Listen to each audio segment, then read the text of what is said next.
Times are tough for God's people. Times are tough for us, God's people. Over and over, the Israelites had turned away from God. Eventually, the whole kingdom fought itself and split into two separate countries. I don't like you. I don't like you either. I'm making my own country. I'll be called Israel, up here in the north. Fine, then I'll go by Judah, down here in the south. Not only did God's people turn away from each other, but they often turned away from God. God's people became weaker and weaker. We don't feel very strong or powerful right now. As God's people grew weak, their enemies would attack them. Without God's strength, they would lose to their enemies. One of these enemies was the kingdom of Aram. Have you heard? The northern kingdom of Israel is very weak right now. It's the perfect time to attack. Oh, wise king, where should we send the army? Right here. Wahahaha! Even though they were not faithful to God, He still loved and cared for His people. God is everywhere and hears everything.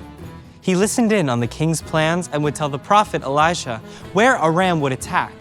Then, Elisha warned the king of Israel, and Israel's army was always prepared for Aram's attacks. The Israelites had their defenses prepared. We lost. No way!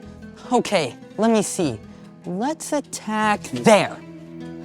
Once again, as the army of Aram approached the secret battle location, God had warned His people and they were prepared.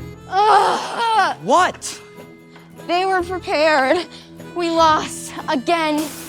How could they be ready for our surprise attack? The king of Aram had an idea. One of his officers must be a traitor who was warning the Israelites so they could prepare. One of you must be a traitor who was warning the Israelites so they could prepare. No, Your Majesty.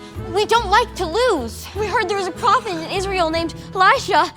The officers told the king that God Himself would tell Elijah his secrets, even the things the king said in his own bedroom. God tells Elijah the things you say in your own bedroom. So, the king of Aram decided that Elisha would be his next target.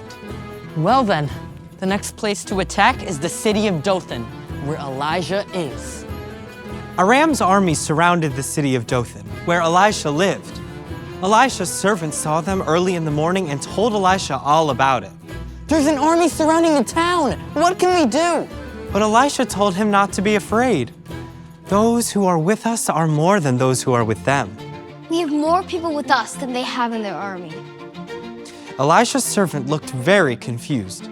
There were so many soldiers surrounding them. How could they have more than the enemy? Elijah, we definitely do not have more with us. Elisha calmly prayed for God to open the servant's eyes.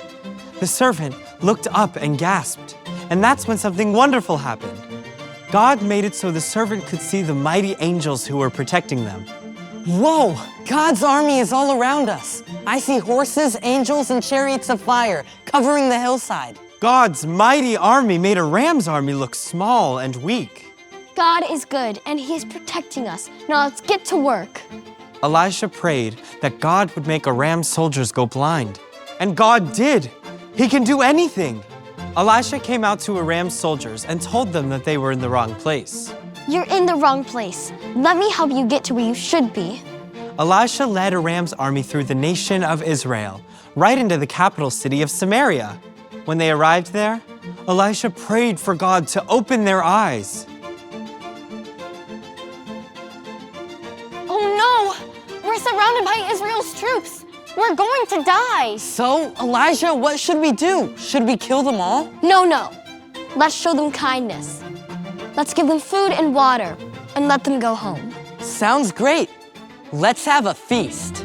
So, the king of Israel gave the soldiers a feast and sent them away. When the soldiers returned to Aram, the king stopped planning attacks on the Israelites. Perhaps he realized what Elisha's servant realized when he saw the angel army. God is powerful.